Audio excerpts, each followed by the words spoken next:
Merci beaucoup pour votre temps. C'est tout super apprécié. Je sais qu'on est super occupés, toute la gang.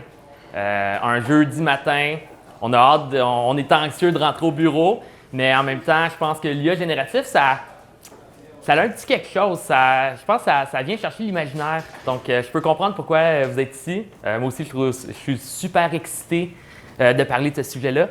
Donc, juste savoir, est-ce que tout le monde est arrivé? Ouais, les absents ont tort. Donc, on va commencer. Avant de commencer la présentation, j'avais un petit sondage pour vous, à main levée.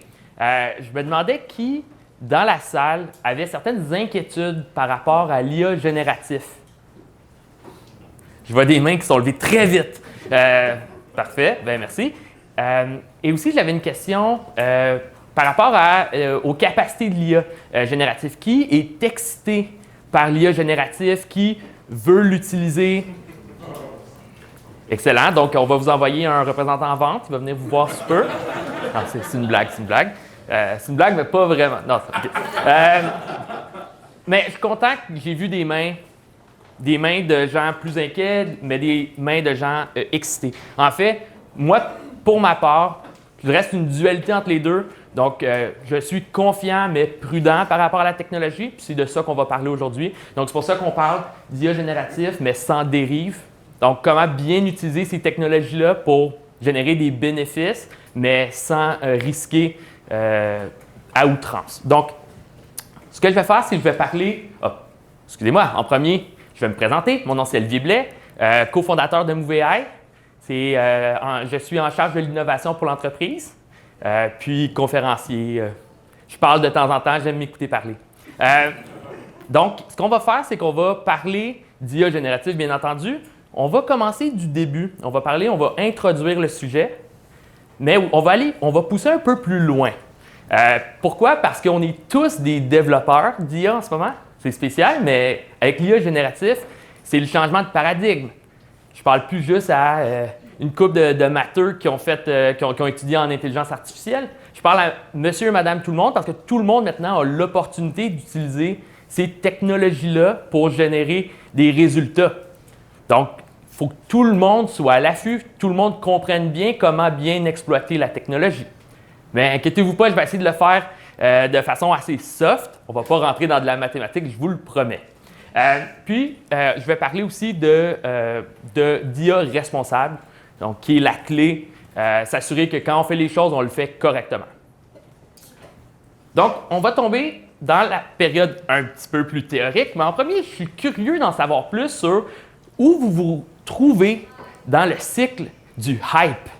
C'est extrêmement hype présentement. ChatGPT, tout le monde en entend parler. Je ne vais même plus sur LinkedIn puisque c'est juste ça maintenant. ChatGPT ci, ChatGPT ça. Mais en fait, c'est vraiment une courbe. Et quand j'ai vu cette courbe-là la première fois, ça m'a marqué. Et tout le monde ici, que vous le voyez ou non, vous êtes à une de ces étapes de la courbe. Je ne vais pas demander à tout le monde où ils sont rendus, ça serait vraiment complexe. Mais je trouve quand même ça intéressant de savoir c'est quoi les étapes qui s'en viennent dans notre parcours. Donc, au début, pour ma part, c'était dans les alentours de janvier, je dirais, que j'ai entendu. Puis en fait, nous autres, ça fait chez MoveAI, ça fait depuis 2019 là, qu'on a commencé à utiliser GPT-2, GPT-3. On s'est retrouvé à faire un documentaire, par exemple, avec Mathieu Dugal, où on a généré un agent conversationnel. Donc, ça fait longtemps, mais en fait, là, depuis qu'on a entendu parler de ChatGPT, c'est là que ça l'a vraiment réveillé les gens, puis ça a créé un hype. Puis au départ, on pense que c'est de la magie. Hein? Tu rentres quelque chose, fais-moi un poème sur les bottes de foin, puis ça va te générer un poème sur les bottes de foin, puis il va être incroyable.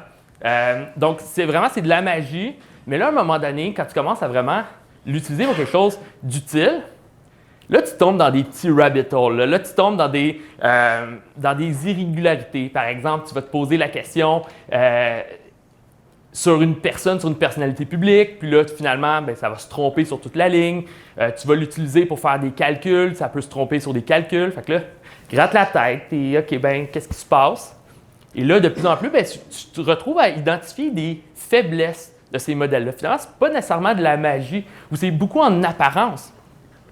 Problème ChatGPT, en passant, là, ça a pas été, ce n'est pas mis à jour à tous les jours. Ça a été mis à jour la dernière fois en janvier 2021. Donc ça, ce que ça veut dire, c'est que si on pose des questions par rapport à des nouveautés de l'actualité, bien, ça ne connaît pas le concept. Donc, on voit, ah, OK, une faiblesse. Là, après ça, on apprend qu'avec ChatGPT, bien, notre donnée, bien, tu la transfères à OpenAI. Donc, cette donnée-là, ça crée, dans le fond, tu viens de créer une faille de sécurité. Aïe, aïe, aïe, aïe, aïe. Fait que là, tu commences à voir les faiblesses dans ces outils qui sont vraiment cool à utiliser. Puis, il y a certaines personnes qui vont débarquer là. Tout va bien, tout est sous contrôle, génial. Donc, ici, il y a plusieurs personnes qui vont débarquer. Je suppose que ce n'est pas les gens qui sont ici qui ont débarqué, sinon vous ne seriez peut-être pas ici. Mais il y a vraiment façon de bien l'exploiter, la technologie. Il faut juste être conscient, puis il faut juste comprendre comment bien l'exploiter. Et quand tu commences à utiliser les meilleures pratiques, tu vois des exemples. Puis en fait, c'est fascinant ce que tu peux faire. Autant que tu les vois, ces problèmes-là, mais tu passes par-dessus. Tu essaies de pallier à ces problèmes, tu essaies d'atténuer les risques qui sont identifiés. Donc, ça ici, c'est vraiment le cycle. Et finalement, bien, il y a du monde qui l'utilise pour vrai en ce moment. Il y a des applications qui sont déployées, qui sont fonctionnelles. Ça fonctionne. Puis là, on peut commencer à faire la même chose pour... OK. Donc, ici, c'est là qu'on s'en va. Donc, on s'en va vraiment à l'utilisation de cette technologie-là dans des applications concrètes. Donc, parlant d'applications, bon, on va revenir un peu en arrière. Quand on parle de... Ici, le but n'est pas de parler de ChatGPT, c'est une solution de ChatGPT.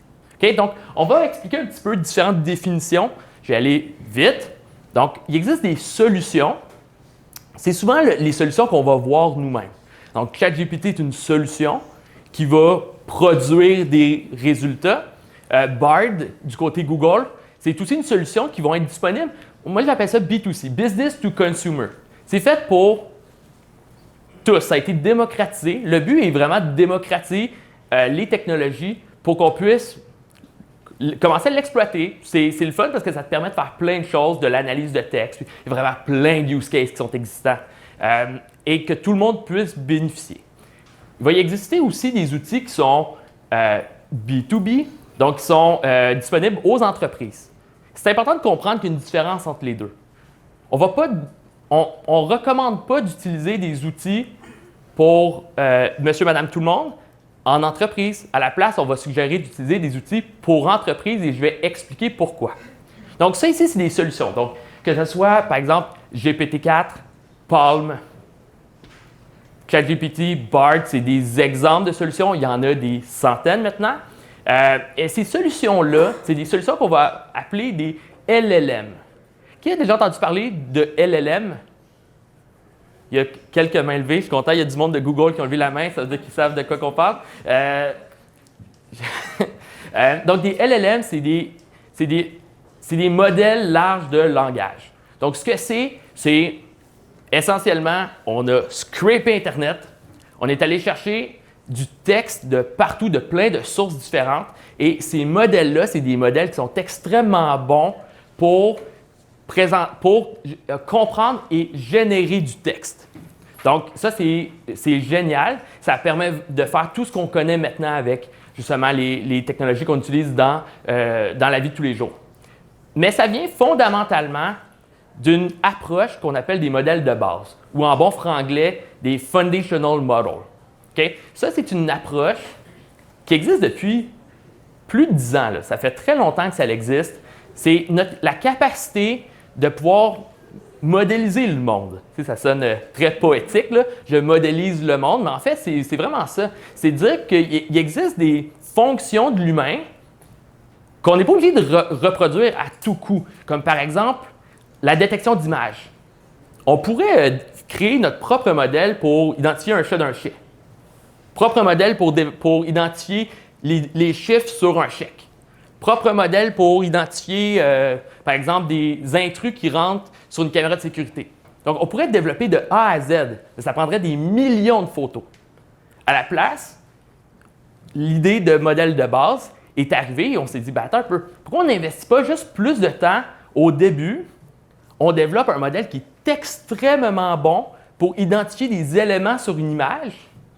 Puis après ça, on peut bénéficier de cette capacité-là pour tout ce qui est associé à la détection d'images.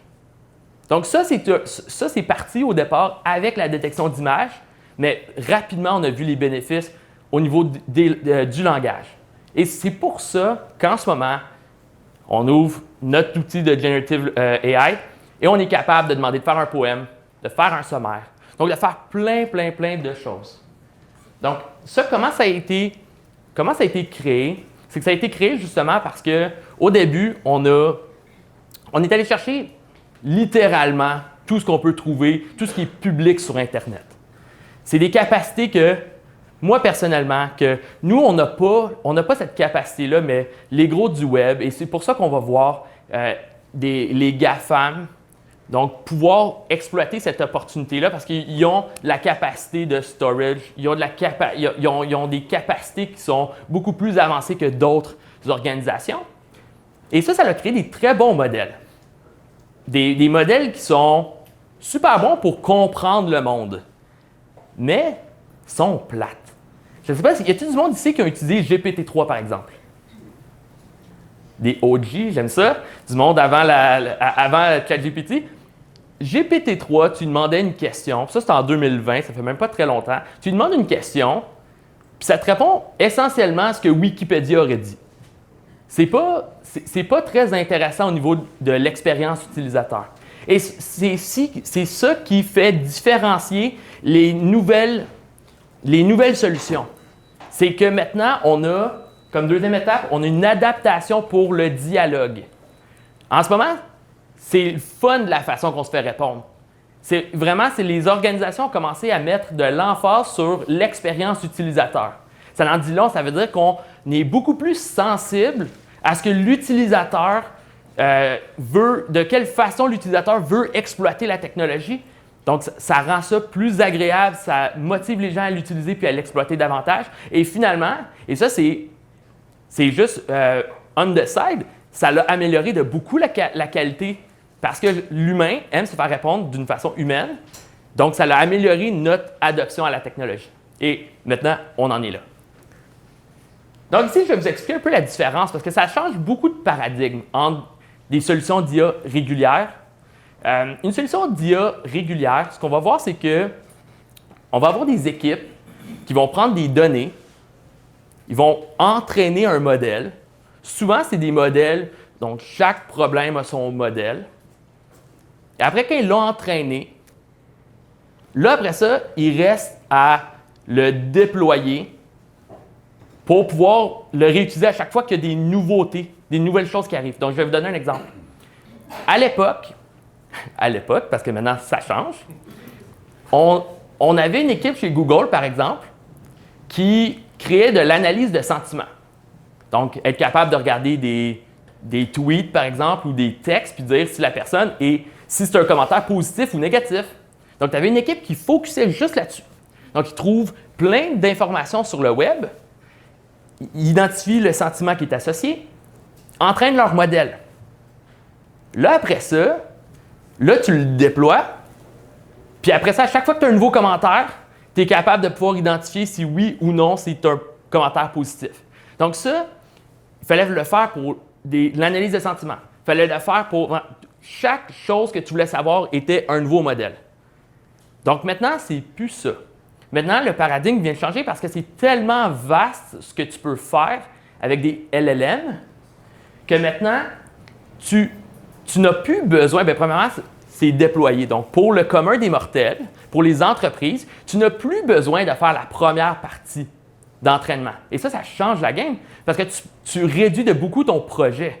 Le projet, ce n'est plus un projet qui va coûter des millions à produire là, parce que tu viens de couper énormément du coût de ton développement. Mais en plus, c'est que tu n'as pas besoin d'aller chercher des données extrêmement précises pour répondre exactement au problème que tu as entraîné ton modèle à faire. Donc ici, tu poses une question, donc un prompt, et là, tu poses une question, et si ton prompt est bien fait, ton résultat, ben, c'est le résultat que tu t'attendais à recevoir. Et ces résultats-là, ben, maintenant, sky's the limit. Hein. Tu peux avoir du texte, tu peux avoir des prédictions, tu peux avoir du code, tu peux avoir des tableaux, tu peux avoir plein de choses. Tu peux avoir des images aussi. Donc, c'est incroyable ce que tu peux avoir. C'est incroyable les bénéfices qu'on est capable d'aller toucher avec les nouvelles technologies. Par contre, puis ici, j'aime un peu la dualité dans ce commentaire-là du CEO de Google, qui a dit, dans le fond, il y a quelques semaines à 60 Minutes, c'est « The urgency to deploy it c'est le Generative AI, in a beneficial way is harmful if deployed wrongly. » Okay? Donc, c'est vraiment la dualité. Tu as tellement de positifs qui peuvent survenir, mais ça peut être catastrophique si c'est mal fait. Donc, et ça, c'est le CEO de Google qui dit ça, mais honnêtement, c'est la responsabilité de chaque personne d'utiliser convenablement les technologies. Si on l'utilise bien, on va être capable de minimiser les risques. Parce qu'il y en a des risques. Hein? Donc, les risques, ici, premièrement, c'est des risques parce qu'il est utilisé par tout le monde. Et je comprends, ici, on doit avoir peut-être 60 personnes, mais c'est des centaines de millions de personnes qui ont, par exemple, utilisé ChatGPT. Donc, c'est rendu utilisé par tous ou presque par tous. Donc, c'est important que chaque personne soit consciente de leurs utilisations parce qu'on peut se retrouver à faire une catastrophe si jamais on l'exploite mal. Je vais passer ça. Donc, ici, je vais donner des exemples de choses qu'on peut faire parce que c'est tout le temps utile de pouvoir. Donc, excusez-moi, je vais venir ici. Donc, ça, c'est différents use cases. Inquiétez-vous pas, je ne vais pas passer à travers, mais il y en a plein des use cases. Donc, il y a des use cases qui sont liés beaucoup avec l'analyse de texte. Donc, on est capable d'analyser plein de textes, on est capable de faire de la classification, d'identifier des éléments dans un texte. Sinon, on est capable aussi de faire des prévisions aussi très conventionnelles. Donc, on est capable de reproduire certains modèles d'apprentissage machine avec des outils LLM. Et en passant, tout ce qu'on fait avec du texte, on peut le faire avec du code. Ça, il y a peut-être des gens qui, nous autres, on est habitués d'écrire du texte en français et en anglais, mais ceux qui sont habitués d'écrire en Python, par exemple, ou en C++ ou en C#, c'est encore plus efficace parce que c'est explicite. Tu écris une fonction, elle est explicite, ton langage est implicite. Les tournures de phrases que les mots veulent dire. Donc, prenez en considération qu'on peut faire sky's the limit en termes de capacité. Donc, ici, comme j'avais parlé tantôt, je pense de base, des questions-réponses, on s'entend que c'est extrêmement bon. Donc, si on veut bâtir un chatbot, assurons-nous que les chatbots qu'on veut développer ont des capacités de générer des réponses. Okay? Maintenant, maintenant, on est rendu à cette étape-là. Donc, ce qu'on développe, on doit s'assurer qu'on a les capacités de générer des réponses. Donc, ce que ça permet, c'est que ça permet de toucher à beaucoup plus de questions. Donc, on n'est pas obligé de. Et aussi, ça réduit du temps au niveau du développement. Tu n'es pas obligé de penser à chacun des scénarios individuellement.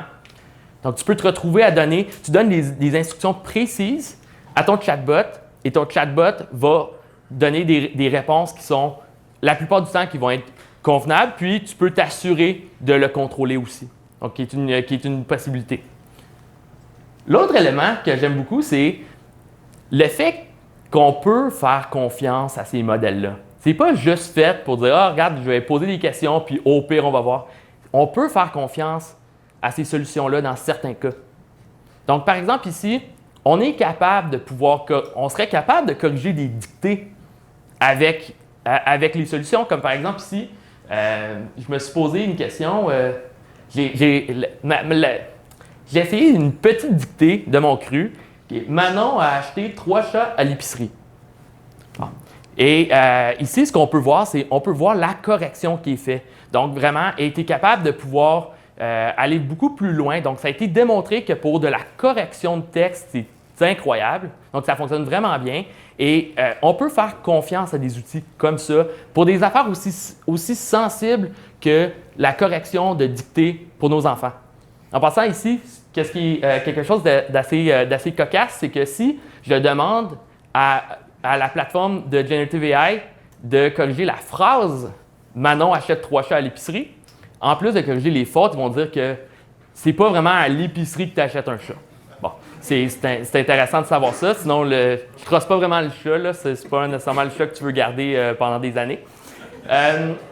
Donc ça, c'est un exemple. Un autre exemple, puis tantôt j'en ai parlé quand j'ai donné quand j'ai parlé d'analyse de sentiments. Mais ça, c'est des choses qu'on peut faire. Donc, tous les API qui existaient, ils vont être remplacés très rapidement. Donc ici, j'ai posé la même question. Peux-tu identifier le sentiment dans les phrases suivantes? Tu donnes la liste de phrases. Il te retourne le bon sentiment. Et en fait, ça va être exactement cet outil-là qui va être utilisé dans les API qui s'en viennent. Donc, encore une fois, on peut faire confiance aux outils tant qu'ils sont utilisés convenablement et tant qu'ils sont optimisés pour la tâche que tu veux faire. J'ai même poussé un peu la note. Parce que tantôt, j'ai parlé beaucoup du risque. Et oui, il y a un risque, mais c'est important de bien comprendre, le risque. Je me suis dit, hey, savez-vous quoi? Ça pourrait être le fun d'utiliser des outils de Generative AI pour faire l'analyse de risque d'une solution AI. Je me suis dit, ça serait drôle. Je vais demander à ChatGPT d'analyser le risque de ChatGPT. Je vais voir si j'étais capable de le cuisiner. Et j'ai quand même eu des réponses très intéressantes. Premièrement, ça a fait une très bonne job. Donc, j'ai utilisé une matrice, un framework de risque qui s'appelle NIST, qui est très reconnu. Et j'ai posé vraiment les questions. Voici les risques. Peux-tu me qualifier l'impact, la probabilité que ça survienne, puis même me donner des justifications. Et vraiment, la tâche a été très bien faite, super satisfait. Puis ici, je vais donner 3 exemples. Donc, le premier exemple, c'est un exemple au niveau des use cases. Donc, est-ce que le use case est un use case risqué? Puis celle-là, ce qui est intéressant, c'est qu'il ne faut pas tout le temps prendre pour du cash ce qu'on se fait dire. Je pense qu'on le sait, mais ce n'est même pas à cause d'une hallucination, ce n'est pas à cause d'une erreur, c'est une question de perspective. Donc, ce que je me suis fait répondre, c'est que non, mais ChatGPT, c'est fait pour tous les use cases. Fait que vu qu'on touche à aucun use case précisément, on n'a rien à se reprocher. J'exagère, mais je pense qu'ici, c'est intéressant parce que ça nous donne un peu, c'est l'impression qu'on a, c'est ce qu'on essaye d'éviter en tant que société. C'est de dire, c'est quoi, on va répondre correct à tout, puis on va pouvoir prendre un step back, puis on n'est pas responsable pour ce qui se passe. Nous, notre responsabilité, c'est que ça ne survienne pas, ça. C'est de dire, non, regarde, pour chaque use case, pour chaque cas d'usage qu'on va utiliser, on va s'assurer que ça soit bien fait. Donc, on va être obligé, il y a un niveau de plus. On ne peut pas juste se fier à des technologies pour contrôler chacun de ces cas-là. Il faut que ça soit fait, dans une étape subséquente. Un autre élément, c'était au niveau des méthodes pour la fabrication, pour la création de la solution. Et ici, ça m'a fait réfléchir beaucoup. Donc, OpenAI, créer son propre modèle chez toi avec 2-3 data scientists, je me demande c'est qui a les meilleures capacités de création de solutions. Je pense que je vais mettre beaucoup de mes chevaux sur ces plateformes-là parce qu'ils ont des gens qui sont extrêmement qualifiés, ils ont des très grosses équipes. Donc ici, ça m'a fait réfléchir et j'abonde dans leur sens. C'est vrai que c'est un risque qui est plus faible. Je pense que le risque est plus élevé si monsieur, madame, tout le monde essaie de créer son propre modèle. Parce que tu n'as pas nécessairement les meilleures méthodologies, tu n'as pas le meilleur savoir-faire, etc. Donc, il y a aussi un gain assez fondamental qu'on peut aller chercher avec les solutions. Et finalement, le dernier que je voulais parler, c'est un risque au niveau de la sécurité légale. Et inquiétez-vous pas, je vais y revenir par la suite. Mais quelque chose d'intéressant, puis là, je l'ai eu. Là, ce qu'il m'a dit, ChatGPT utilise des données de tierces parties et ça contient des risques au niveau des droits d'auteur, au niveau de la propriété intellectuelle. Donc, mais c'est intéressant tout ça, premièrement, de la transparence, donc d'être capable de pouvoir un peu plus comprendre ce modèle-là, mais aussi que des solutions de Generative AI soient capables de faire des tâches aussi critiques que l'évaluation de risque de modèle. Donc moi, le gars qui fait partie des normes ISO est très content de ce type d'exercice-là. Donc ici, je je vais revenir, je vais prendre un step back encore plus important. Donc, je ne sais pas ici si vous êtes tous d'accord à utiliser l'IA générative. Je pense que oui, là, j'ai vu plein de mains levées, mais il y en a qui ne le sont pas. Mais j'ai des mauvaises nouvelles pour ceux qui sont un peu moins chauds à l'idée d'utiliser l'IA génératif. Vous n'avez pas le choix. Malheureusement ou heureusement. Donc, pourquoi ici? Pourquoi? C'est parce que les organisations en technologie, ici c'est un exemple de Google, mais Microsoft a un roadmap très similaire aussi. Ils n'ont pas juste créé des outils de Generative AI pour que tout le monde puisse s'amuser à écrire des poèmes ou faire des sommaires. Ils ont utilisé ça pour aussi améliorer les services qu'ils offrent à leurs clients. Donc, par exemple, ici, c'est 3 différents niveaux d'offres au niveau de Generative AI par Google. Donc, le plus clair, c'est de dire, je vais aider les data scientists, les gens qui développent des solutions d'IA, de pouvoir développer des solutions d'IA génératives. Ça, je pense que tout le monde, c'est écrit dans le ciel. Tout le monde est au courant que ça s'en venait. Mais Google pousse la note encore plus loin et se dit, attends un peu, pas obligé tout le temps d'avoir des data scientists.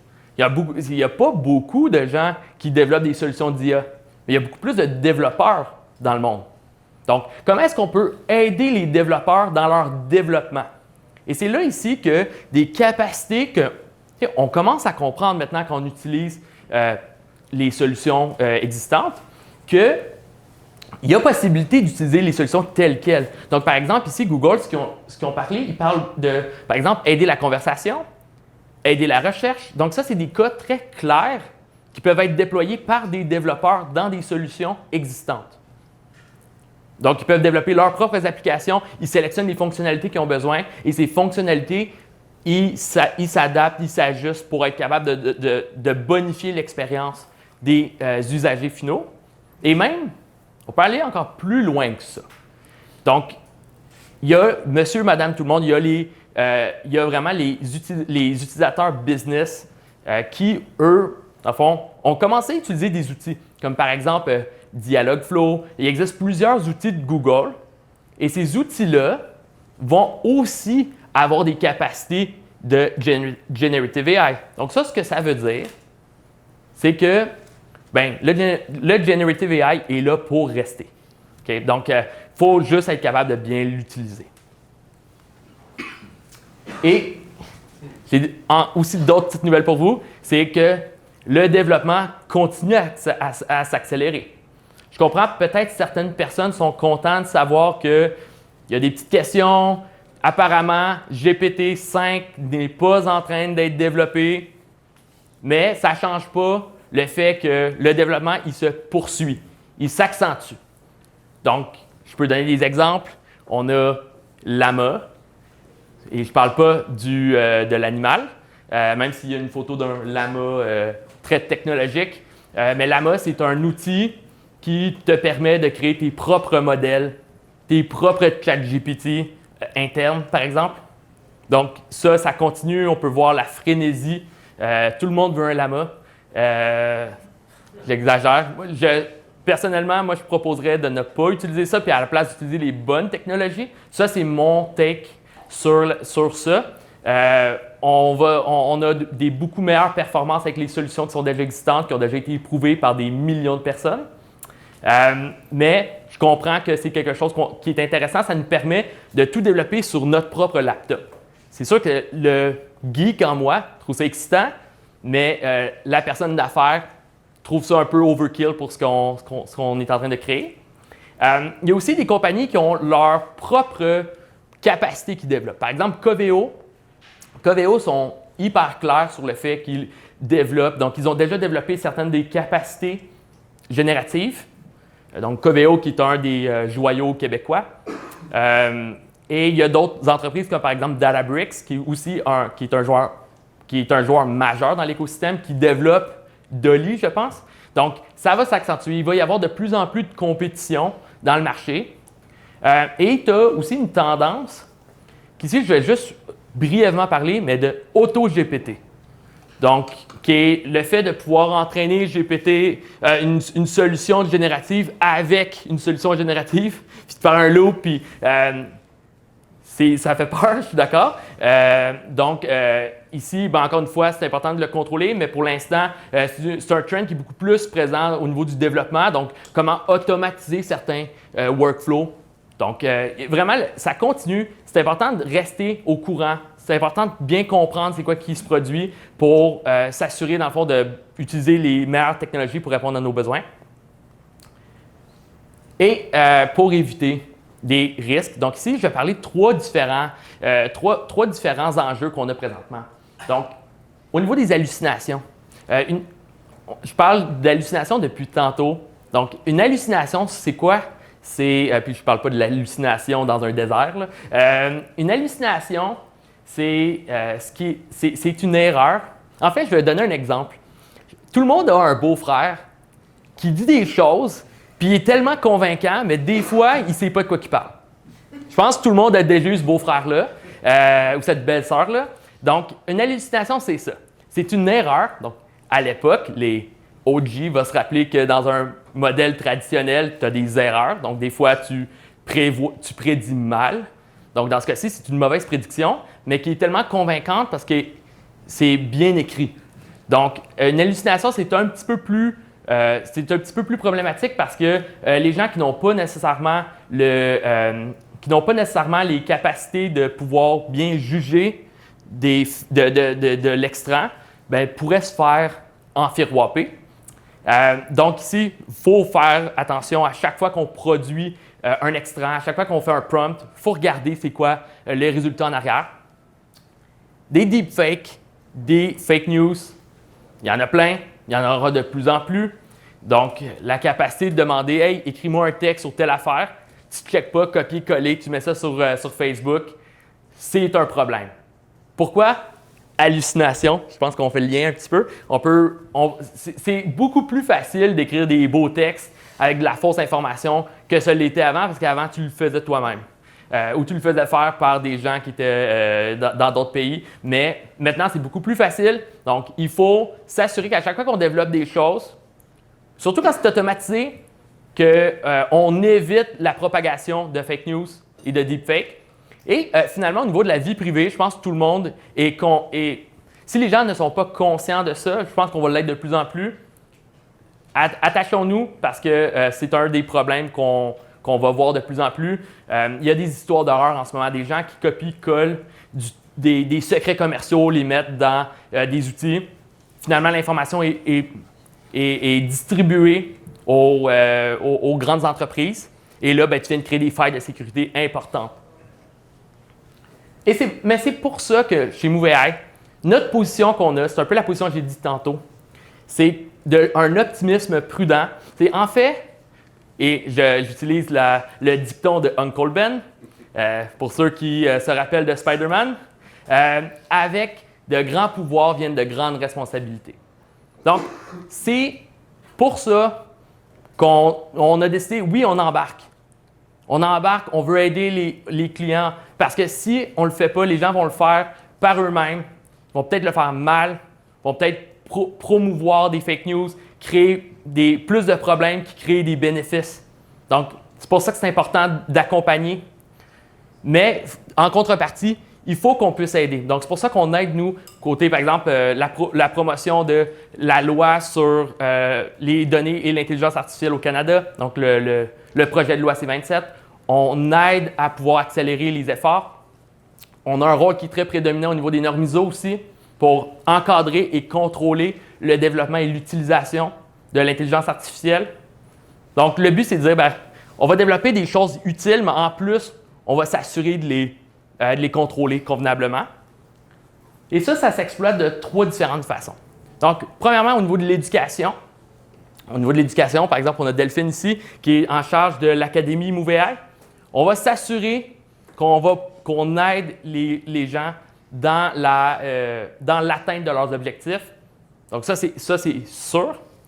On va aussi aider à développer des solutions. Donc, on a déjà commencé à le faire. Développer des solutions qui sont de bonne qualité. On les démontre avec des méthodologies d'apprentissage machine. Si on le fait pour des solutions traditionnelles, puis on est capable de démontrer que c'est des bonnes solutions et de pouvoir les déployer, on est capable de le faire pour des solutions d'IA générative. Et finalement, on veut bien comprendre les risques qui sont liés avec les solutions qu'on entreprend. Notre but, ce n'est pas de créer plus de problèmes, mais c'est de capitaliser sur les opportunités. Ici, je vais parler rapidement de risques. Je pense que c'est important. On va se faire un petit topo risque. Je vous ai amené ici pour ça. C'est une farce. Mais c'est des bons réflexes à avoir. Ici, je vais parler de 4 risques principaux. Donc, on va parler de risques fonctionnels. Tu bâtis une fonctionnalité. Au bout du compte, un modèle, c'est une fonctionnalité. À l'inverse de ce que ChatGPT disait, là, que nous autres, on fait juste créer une plateforme qui répond à tout. Le but, c'est de créer une plateforme, des fonctionnalités qui répondent à tes besoins. Comment bien le faire? Au niveau de la société, comment s'assurer qu'on développe une solution qui est juste, qui est éthique? L'important, c'est de se poser les bonnes questions. Au niveau de la sécurité de l'information et finalement, d'un point de vue juridique. Donc ici, je vais passer à travers les différents risques. Donc, au niveau des meilleures pratiques pour le risque fonctionnel, c'est de bien définir la tâche que tu vas accomplir. Comme plus tôt, on a regardé plusieurs tâches. Donc, c'est important de bien découper de la façon qu'on veut attaquer notre problématique. Et c'est pas parce qu'on a un engin en avant de nous où on peut taper n'importe quel prompt, puis ça répond très bien à tout, qu'on se dit pas besoin de scoper, on va juste avoir une barre de recherche, puis on va faire ce qu'on veut. L'idéal, c'est vraiment de s'assurer qu'on a une bonne performance par rapport à ce qu'on veut accomplir. Okay? Ça, c'est vraiment la base et je suggère à tout le monde de faire ça. Par la suite, ce qu'on va vouloir faire, c'est optimiser nos approches, optimiser nos prompts, puis je vais vous montrer comment faire ça dans un instant. Et finalement, tu fais une validation. C'est un outil d'apprentissage machine, c'est un outil d'intelligence artificielle. Tu veux le valider avec plusieurs données, plusieurs prompts, plusieurs situations, comme on fait dans de l'intelligence artificielle traditionnelle. Okay? Ce n'est pas parce que ça fonctionne une ou deux fois qu'on peut prendre en considération que ça fonctionne toujours. Donc, ça aussi, c'est quelque chose que je propose, c'est d'utiliser des approches conventionnelles, des approches qui ont été éprouvées pour de la validation et de valider ce qu'on développe. OK, oui, ça fonctionne. Et là, c'est quantifiable. OK, ce que j'ai voulu développer, ça fonctionne bien 90% du temps. Donc, tu es capable de pouvoir quantifier le pourcentage de bonnes réponses que tu obtiens. Bien, ça vaut beaucoup parce que ça te permet de pouvoir savoir si tu tires dans le pied ou pas à continuer le développement. Donc, ici, je vais vous donner un exemple par rapport à l'optimisation des prompts. Donc, ce que je parlais tantôt, puis c'est vraiment très... je pense que tout le monde comprend que c'est très simpliste. On écrit un prompt, fais-moi le poème sur les bottes de foin. Bien, c'est pas suffisant. Ça va pas... c'est pas ça que tu vas transformer en un processus ou en un produit. Ça ne fonctionnera pas bien. Moi, j'aime utiliser l'expression « future-proof ». C'est pas quelque chose qui va te permettre de pouvoir déployer une solution qui va fonctionner à long terme. Ce que tu vas vouloir faire à la place... Oh! Oui, je vais donner un exemple, excusez-moi. Je vais donner un exemple. Donc, c'est comme si je pose une question. Je me développe un chatbot financier, puis je pose une question sur... par exemple, identifie-moi 3 faits intéressants dans le dernier état des résultats de Shopify. C'est une question légitime. Ah, mais non, excusez-moi, ChatGPT, il est juste entraîné jusqu'à 2021. Ah, OK, mais il ne sait pas ça. Puis là, si tu lui poses la question sur, par exemple, les états financiers de 2019, bien, il va te sortir n'importe quoi. Les chiffres ne vont pas être les vrais. Pourquoi? Parce que c'est vraiment loin dans la mémoire de l'outil. Ce que tu veux faire à la place, bien ça, c'est la meilleure façon de se tirer dans le pied, c'est de poser ton prompt vanille comme ça. C'est pas la bonne approche. La bonne approche, c'est de lui fournir de l'information pertinente. Si à la place, tu vas lui trouver les états financiers, manuellement, tu pourrais les copier-coller pour le tester. Je vous suggère de le faire en passant. Vous allez être très agréablement surpris, mais de le faire programmatiquement dans une solution. Et là, tu te dis, peux-tu m'identifier 3 faits intéressants dans les états des résultats de Shopify basés sur ce document? Copier-coller, c'est plein de chiffres. Ça même pas, c'est difficile à lire pour l'humain, mais les outils de Generative AI sont capables d'interpréter l'information. Et ici, je l'ai testé.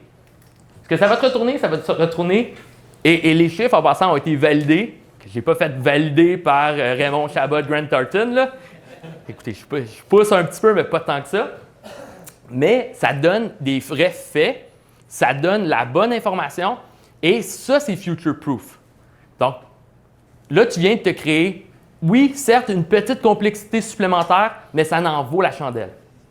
Donc ici, si je reviens avec ma proposition, ça serait d'ajouter de l'information. Donc, premièrement, c'est de partir avec une base de connaissances.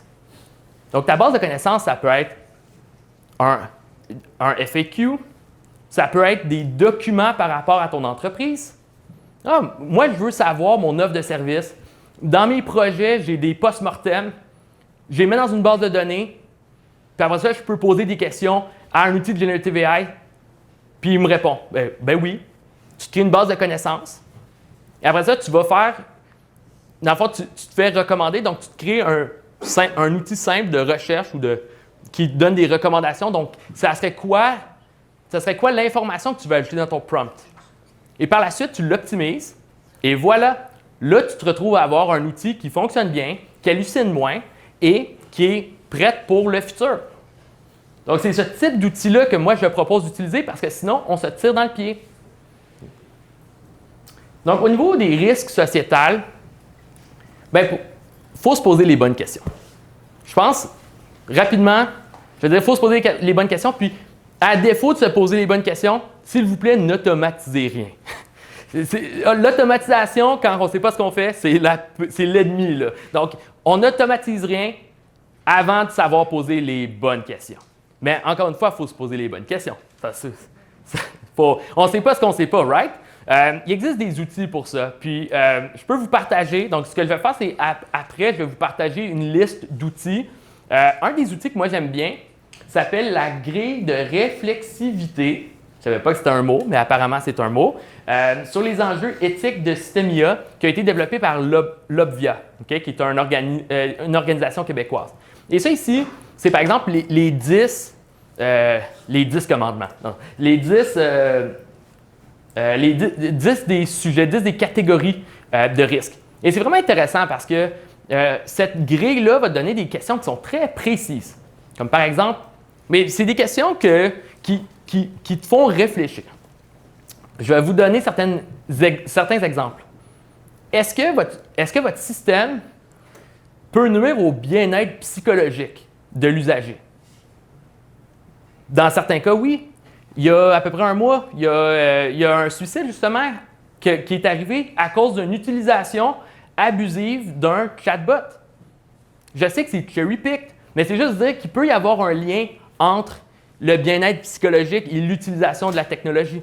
Il faut juste être capable de comprendre si oui ou non, on peut affecter la société avec notre système. Au niveau de la vie privée, bien entendu, on en a parlé tantôt. Au niveau de la prudence, c'est quoi le pire qui peut arriver? Est-ce qu'on a des mécanismes pour éviter que le pire se produise? Le pire qui peut se produire, ça serait de partager de l'information. Si c'est juste de partager de l'information à l'interne, mais après ça, tu as tout le temps quelqu'un qui va valider et qui va corriger, c'est pas un gros risque. Mais si tu te retrouves à créer quelque chose qui est automatique puis qui envoie de la fausse information ou qui prend des décisions financières, ben on propose d'avoir des mécanismes pour atténuer ces risques-là. Au niveau des responsabilités, qui ultimement est responsable pour la solution? On ne peut pas juste dire j'ai roulé quelque chose, j'ai pesé sur Run, là ça roule, puis c'est supposé faire une tâche, mais il n'y a personne dans l'organisation qui est en charge. Fait que la réponse est c'est Google. Google est en charge parce que c'est leur solution. Non. Ce que vous développez, c'est vous qui êtes en charge. Donc, en d'autres mots, si on pense qu'on va utiliser ChatGPT pour automatiser un département, bien, j'ai une petite nouvelle pour vous. Il y a quelqu'un qui va être en charge de ce nouveau département virtuel. Et toutes les mauvaises décisions qui sont prises, ben, va être attribué à cette personne-là. Est-ce qu'on est prêt en tant qu'organisation à faire ça? Bon, c'est une autre bonne question. Donc, je vous suggère fortement de vous poser les bonnes questions puis d'essayer d'y répondre le mieux possible. Après, ça ne veut pas dire que vous allez canceller vos projets, mais vous allez les structurer différemment possiblement. Au niveau de la sécurité d'information, ce que je vais proposer, puis on le voit en gras, c'est que premièrement, dès aujourd'hui, évitez de mettre de l'information sensible, que ce soit dans Bard ou dans ChatGPT.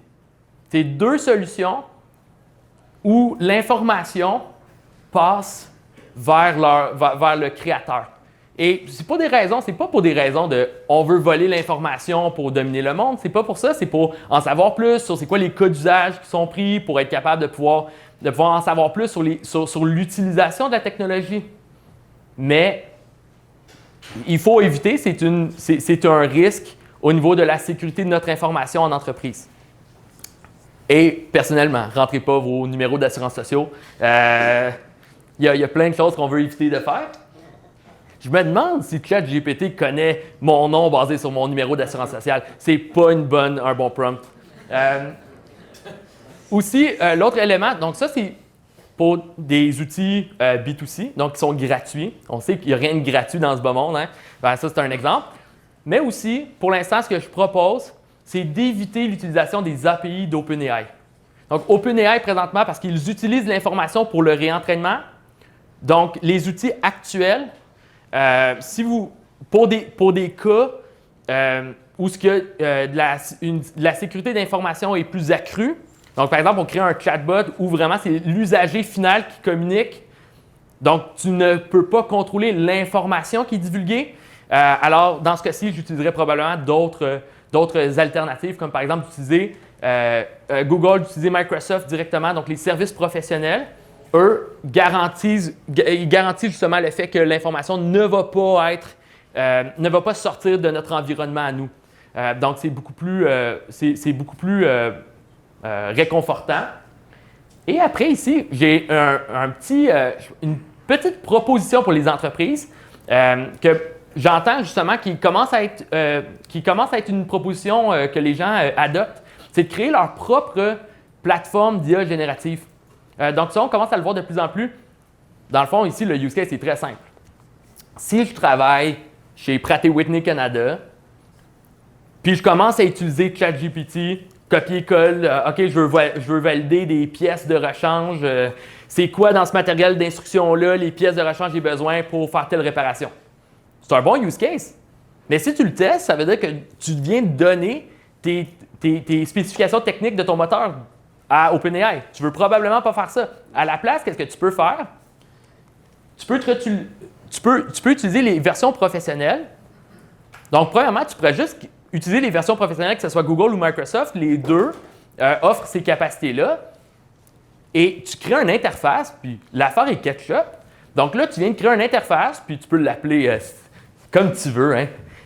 PratGPT, tu peux t'amuser, là. Tu mets des belles couleurs, puis tu viens de réduire un risque à l'utilisation de la technologie. Donc, tu n'empêches pas. Le pire, ça pourrait être d'empêcher d'utiliser la technologie parce que c'est impossible d'empêcher l'utilisation de l'IA générative. À la place, tu viens contrôler la sécurité autour de ça. Et tu peux même pousser plus loin. Tantôt, je parlais de base de connaissances. Hey, mon PratGPT, je peux lui donner accès à toute ma documentation technique. Comme ça, je pose des questions puis il répond des bonnes réponses.